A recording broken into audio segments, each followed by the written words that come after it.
राजस्थान में फिर से बवाल मच गया है। इस बार मुद्दा है 2021 की एसआई भर्ती परीक्षा में हुई धांधली और भ्रष्टाचार का। इसको लेकर राष्ट्रीय लोकतांत्रिक पार्टी के सुप्रीमो हनुमान बेनीवाल ने शहीद स्मारक पर मोर्चा खोल दिया।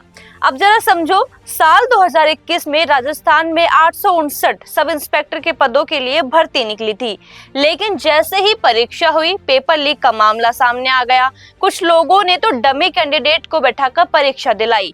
जब ये सब खुलासा हुआ तो पुलिस ने 50 ट्रेनी एसआई, आरपीएससी के 2 सदस्यों समेत कुल 150 लोगों को गिरफ्तार कर डाला। इसी को लेकर बेनीवाल का साफ साफ कहना है कि भाई ये भर्ती तो रद्द होनी चाहिए। साथ ही राजस्थान लोक सेवा आयोग के पुनर्गठन करने की भी मांग की।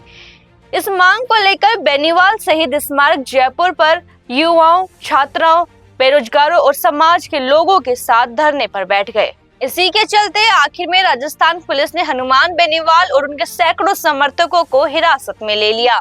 बेनीवाल को जयपुर के सांगानेर सदर थाने में ले जाया गया, लेकिन हिरासत में जाते जाते भी बेनीवाल ने सोशल मीडिया पर ट्वीट कर डाला।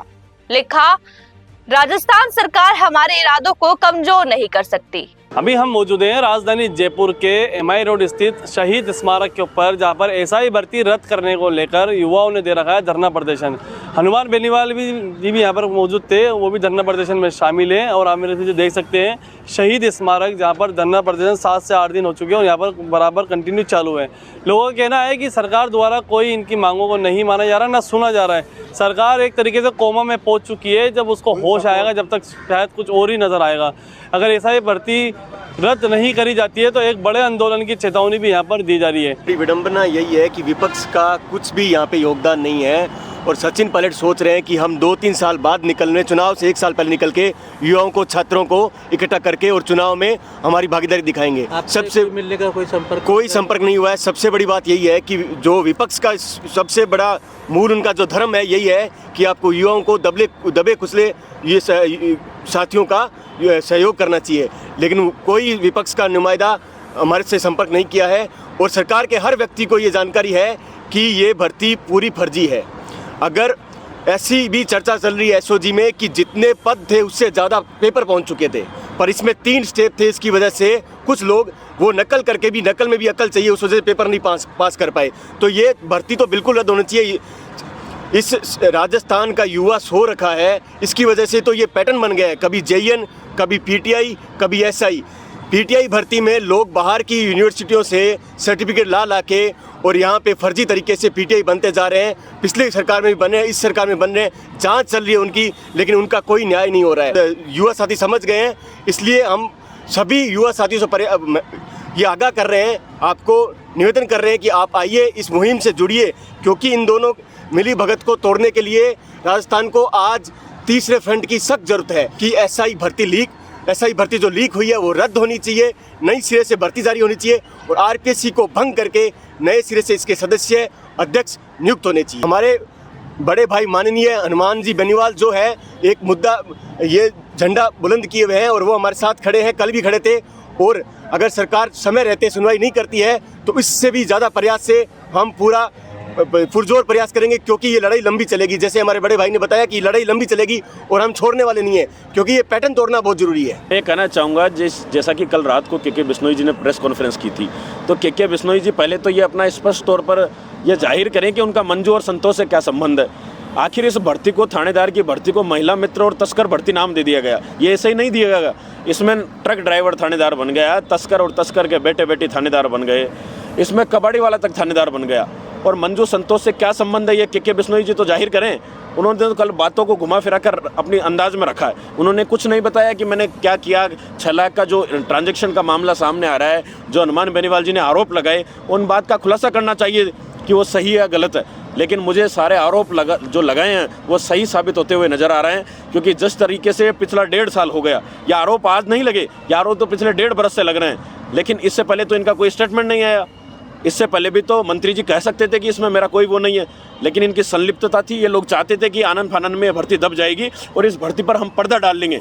लेकिन जब एक आरएलपी का सांसद ये झंडा गाड़ कर बैठ गया कि इस भर्ती में हमें न्याय चाहिए, तब जाकर इन्होंने अपनी जुबान चलाई है इन्हें तब लगा कि अब पार नहीं पड़ेगी, अब स्पष्टीकरण देना पड़ेगा।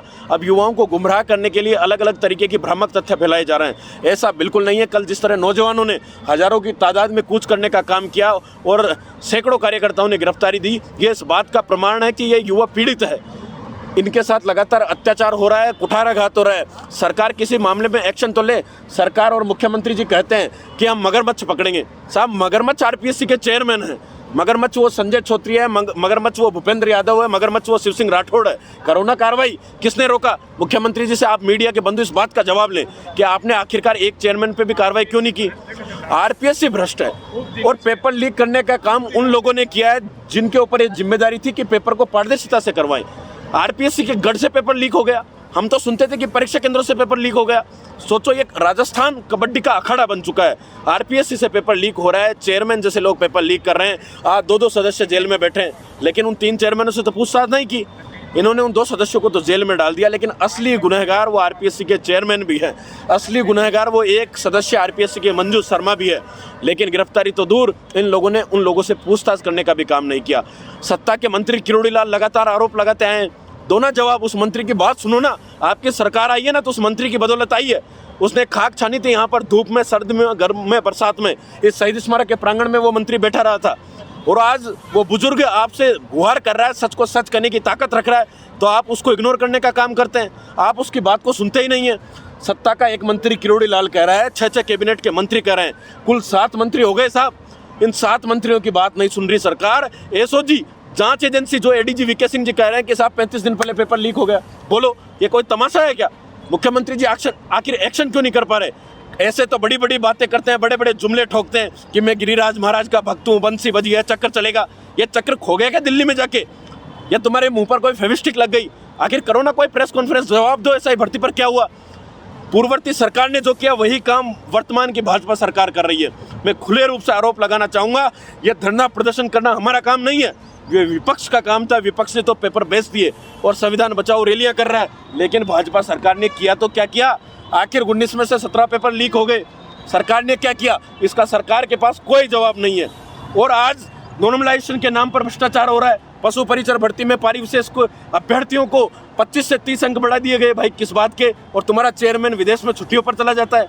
ये सरकार की जवाबदेही है, ये सरकार की जिम्मेदारी बनती है कि न्याय करें युवाओं के साथ। लेकिन पीटीआई भर्ती घोटाला हो, सब इंस्पेक्टर भर्ती घोटाला हो, तमाम कांस्टेबल से लेके जेल प्रहरी से लेके रीट घोटाले से लेके सब भर्तियों में भ्रष्टाचार हुआ। लेकिन आज सरकार के मुखिया पूर्ववर्ती सरकार के लोगों को बचाते हुए नजर आ रहे हैं। एक ऐसी थानेदार भर्ती जिसमें महिला मित्र और सरकार के मंत्री शामिल हैं, सीएमओ के अधिकारी की शामिल है। हम इस भर्ती परीक्षा पर, ये शहीद स्मारक पर हमारा कम से कम 10वां प्रदर्शन है एक ही भर्ती को लेकर, क्योंकि इतना बड़ा करोड़ों का भ्रष्टाचार हो गया।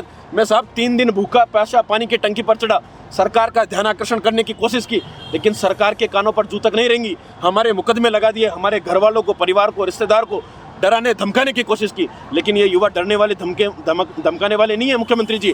भले जेल की सलाखों के पीछे डाल दो, लेकिन इस अन्याय के खिलाफ अंतिम सांस तक लड़ूंगा। पूरी मजबूती से लड़ेंगे हम रुकने वाले नहीं है। अगला स्टेप क्या होगा? जैसा कि कल हमने एक बड़ा कूच किया था, लेकिन सरकार की तानाशाही के चलते हमें बीच रास्ते में रोक दिया गया। लोकतंत्र में हमारा धरना प्रदर्शन करना हमारा अधिकार है। विद्यार्थियों को तो डराने का, धमकाने का काम किया जा रहा है। ये लोग कोचिंगों में, लाइब्रेरियों में एक मैसेज सर्कुलेट कर रहे हैं कि अगर आप धरना स्थल पर जाओगे तो आपके ऊपर मुकदमे लगा दिए जाएंगे, आपका भविष्य चौपट कर दिया जाएगा। विद्यार्थी डरता है साहब। विद्यार्थी गाँव ढाणी से आता है और राजधानी में आकर तैयारी करता है। उसके पास पैसे नहीं है कि वो 100-200 रुपये धरने पर जाए, वापस आए, धूप गर्मी में, बरसात में परेशान हो। लेकिन सरकार का तानाशाही रवैया इस बात का प्रमाण है कि इस भर्ती परीक्षा में, थानेदार की इस भर्ती में, महिला मित्र वाली इस भर्ती में, तस्कर नामदूम इस भर्ती को, इस भर्ती में सरकार के मंत्रियों की, सरकार के अधिकारियों की संलिप्तता स्पष्ट रूप से नजर आई है। क्योंकि साहब अगर 35 दिन पहले पेपर लीक हो गए ना तो उसमें कुछ बचता नहीं है। लेकिन मुख्यमंत्री जी पता नहीं किन गलियारों में सोच रहे हैं। आखिर उनको तो ये लगता है कि मैं अपनी कुर्सी को जैसे तैसे बचा लूँ। आज आपको 7-8 दिन हो गए धरने पे बैठे हुए, कोई सरकारी नुमाइंदा आपसे बात करने की? कोई नहीं आया। सरकार कुंभकर्णी नींद सोई हुई है साहब।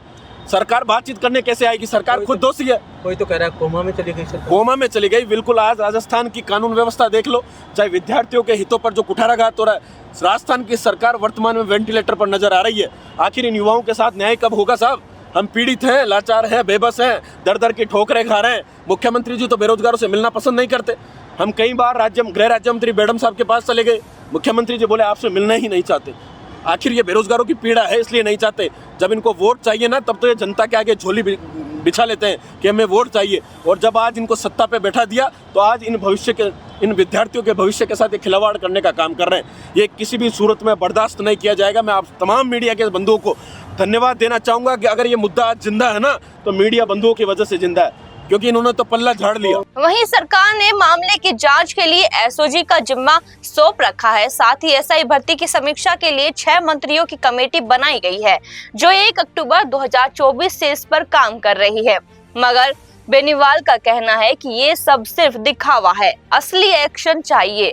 धरना प्रदर्शन में युवाओं की भारी भीड़ उमड़ी। बेरोजगार, छात्र, महिला, पुरुष, हर वर्ग के लोग वहां बेनीवाल का समर्थन करने पहुंचे। पूरा शहीद स्मारक मानो सियासत का बड़ा मंच बन गया। अब बेनीवाल ने साफ कर दिया है कि अगर मांगे नहीं मानी गई तो आंदोलन का अगला चरण जल्द शुरू होगा, यानी सरकार की मुश्किलें और बढ़ सकती है। तो भाई क्या होगा आगे?